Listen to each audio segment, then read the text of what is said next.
Hello, my name is Daniel Sadowski and I'm the design director at Rebel Wolves. I would like to welcome you to the Blood of Dawnwalker summer gameplay video.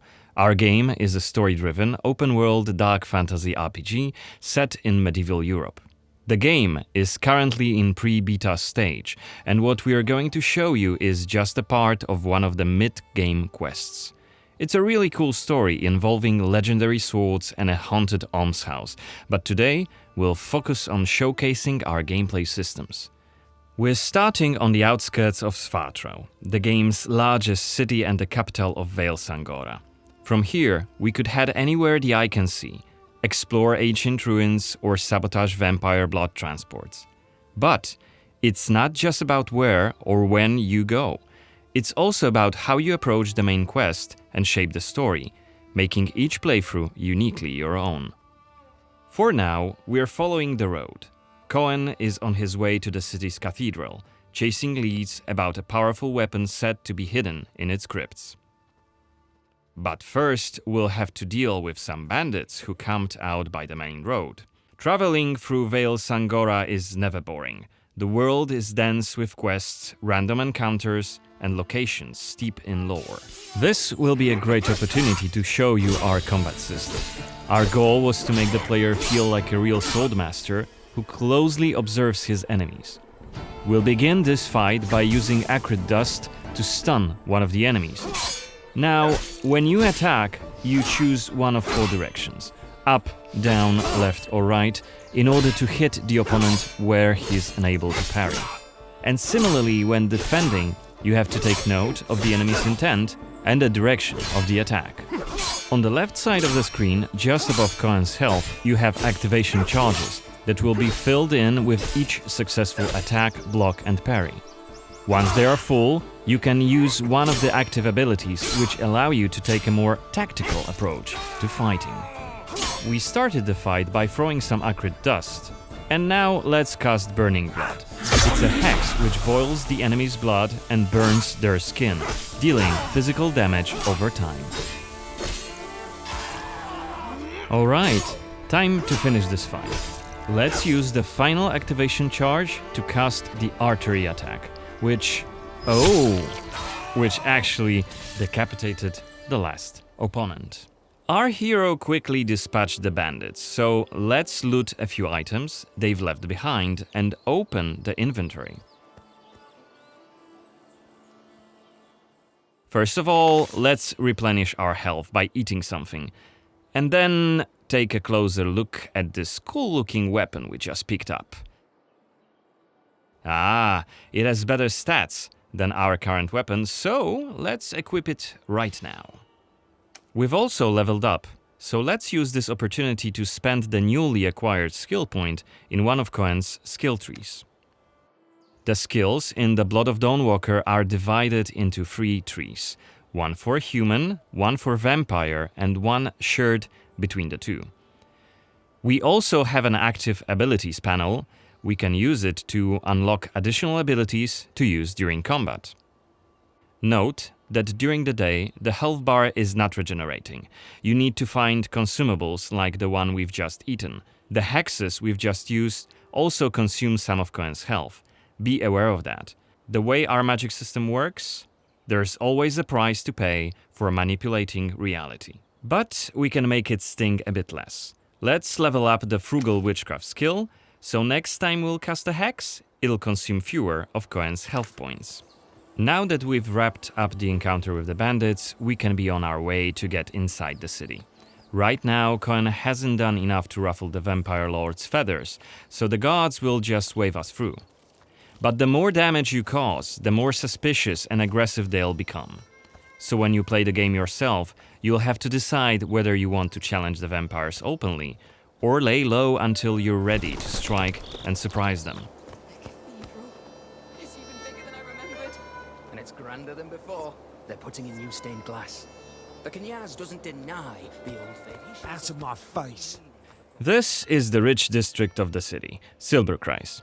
There's also Altenmarkt, Neustadt, and the Middens. Each of the boroughs has its own feel and character. Get your stinking ass out of here. I was just passing through, I swear. I got tired.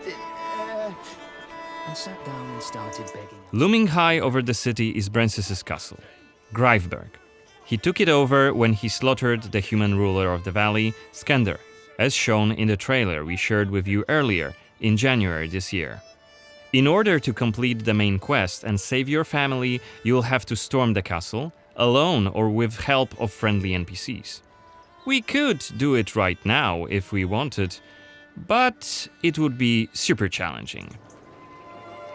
No more drink for you, my friend. Go home. Oh, let me. I just want to. Oh, let me in. You made a mess, and it's not that kind of inn. Let's check the map. The cathedral is really close. There's plenty of other places to see and things to do here. A couple of inns, a medic, a blacksmith, an armorer, and other merchants. You can see that not only the vampires came out of the shadows. This creature on the right is called an Uriash. Look around, especially at night, and you'll learn humans have lots to fear, not just the vampires.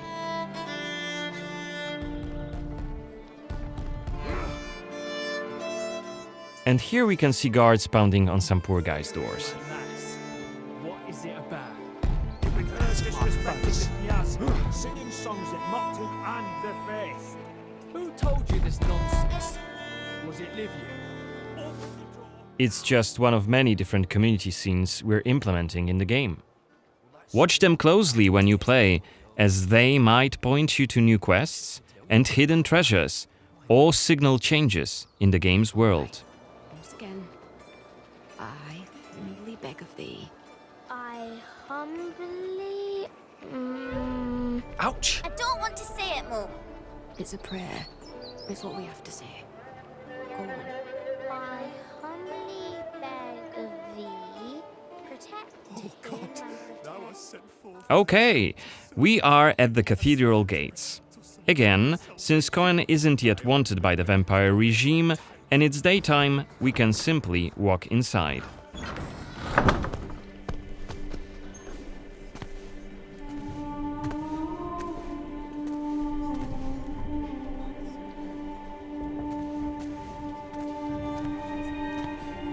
The baptism of a newborn is a solemn moment, doubly so.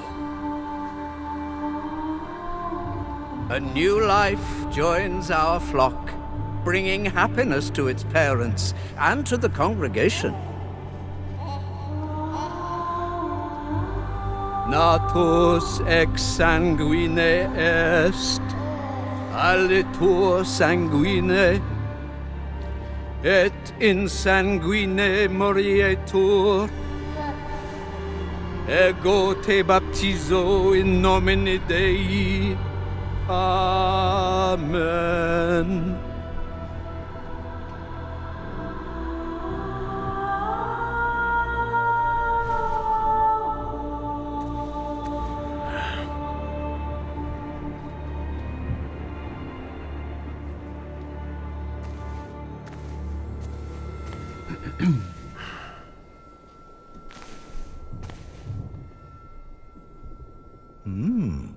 Don't I know you from somewhere, young man? Laslia, maybe? I'm sorry, but you must be mistaken. Am I? Perhaps. Perhaps. My memory isn't what it used to be. Come with me. I'll take your confession. Thank you, but I have no need for confession. Ah. So you deem your conscience clear? I wouldn't go that far. But I'm sure you're a busy man, Father. So while I appreciate the offer, I feel that my soul shouldn't be your priority. I won't press the matter. You are quite correct. I have many other duties to attend to. But please remember that in order to be saved, we all need to repent. Myself included. I hope we can speak again soon. Good day to you, Coen.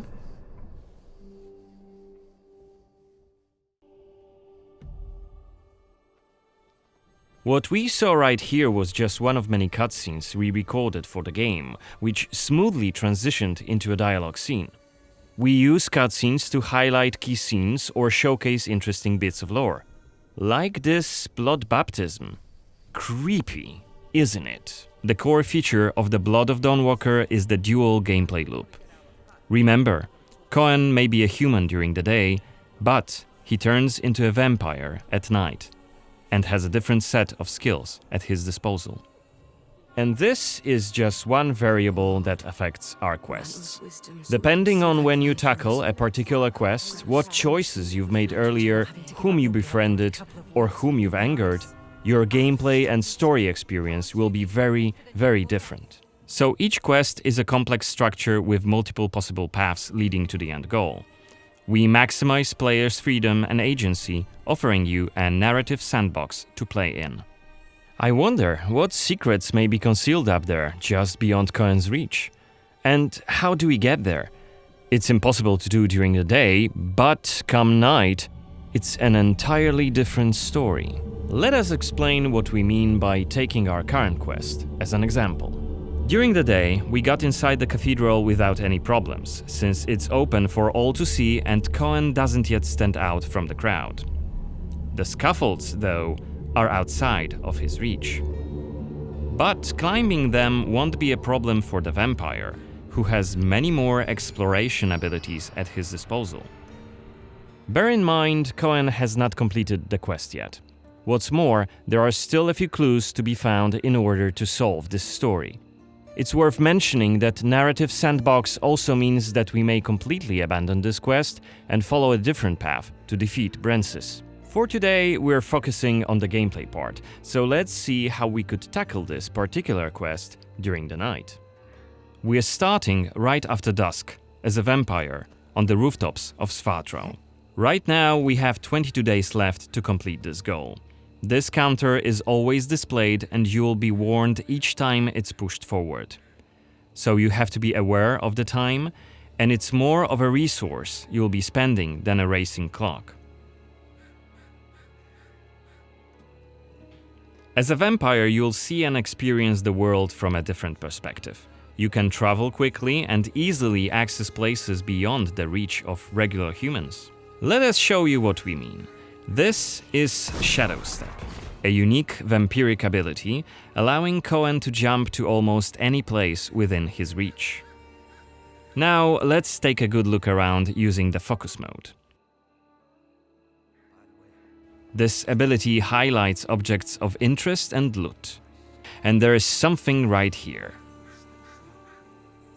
This time it's just some items to grab, but on other occasions, who knows? You might come across a hidden quest. Looks like our health is quite low. This is because, as a vampire, your health bar also represents your hunger level, and you start each night thirsting for blood. Remember, you have to quench this appetite in order to make full use of your vampire abilities, and rein in your monstrous nature around NPCs. Otherwise, you may end up draining someone important, which may lead to unpredictable consequences. We'd better feed then. Maybe on someone who is standing all alone.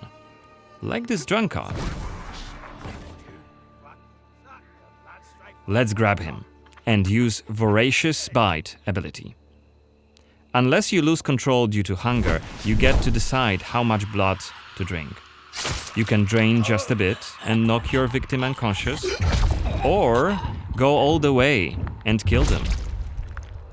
And if you're adamant you don't want to hurt innocent humans, you can drink from animals and some other creatures. Finally, we are at the cathedral, but it seems to be closed for the night, and the entrance gate is well guarded. Let's find another way in.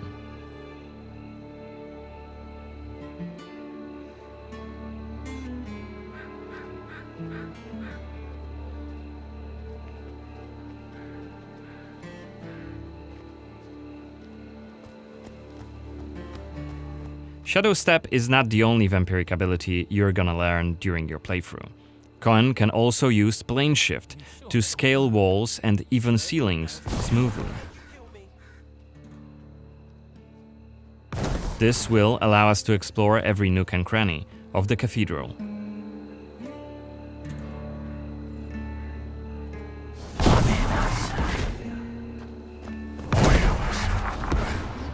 Blood to blood. Better be quiet. You shall become Kenya's prince. Is that voyeurist Xanthi? His What the hell is she doing here? What is she doing? Is that a ritual for the blood gods? become your new family. You shall want for nothing. They're covering up the old paintings. Only Why? duty shall remain. One of the workers must have left it. Seems that the cathedral complex is quite big. The main building, cloisters, inner courtyard. The entrance to the crypt could be anywhere. Won't get anything done just standing around. Still. This was a scene investigation, a mechanic we used to zoom in on and showcase key clues. This time we had a chance to learn more about the vampire's plans. Looks like they're keen to cover up the old frescoes, so that's something we could take a look at. This way we could learn more about the cathedral's past. Blood to blood. Looks like we aren't alone here. Underneath us there's a group of blood guards, soldiers hooked up on vampire blood, which makes them stronger. And one of Brances's vampire allies. It's Xanthi, the oldest vampire in Vale Sangora, and quite a powerful lady. Let's descend and check what's going on.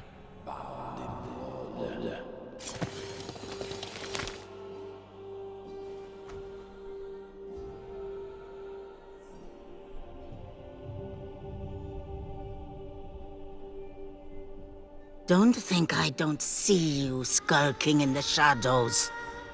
Come out!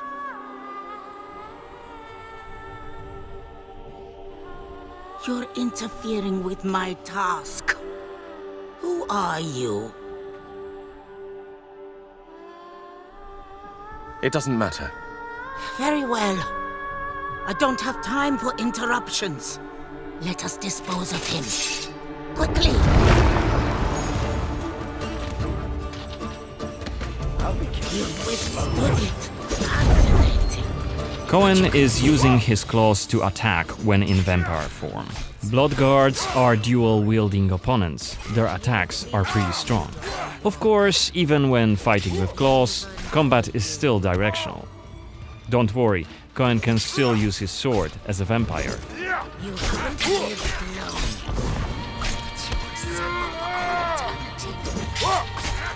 Only after defeating all three of the blood guards, Xanthi deems Coen worthy of a challenge, and she descends to face him. She uses her blood control powers to cast a multitude of attacks, like her blood whips that hit Coen from left and right. Xanthi is protected by a powerful vampire ability. Once her stamina runs out, Coen will have an opportunity to strike and deal some damage. But be careful, cause Xanthi is quick to counterattack and she will also try to restore her blood. Meanwhile, look at the indicator just below her health and stamina. It's a timer for the boiling blood skill that you've seen in the CGI trailer. So, if we don't hurry, the timer goes down to 0 and Coen will eventually explode. And we're dead. Remember, we were only mid-game here, and Xanthi is one of the game's most punishing enemies. Defeating her right here and right now is very much possible, but it would be hellishly difficult.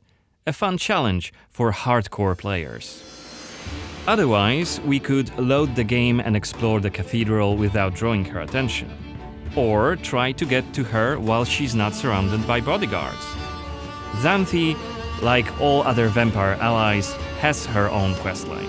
Explore it, and you can learn more about her past, motivations, and maybe even try to reason with her.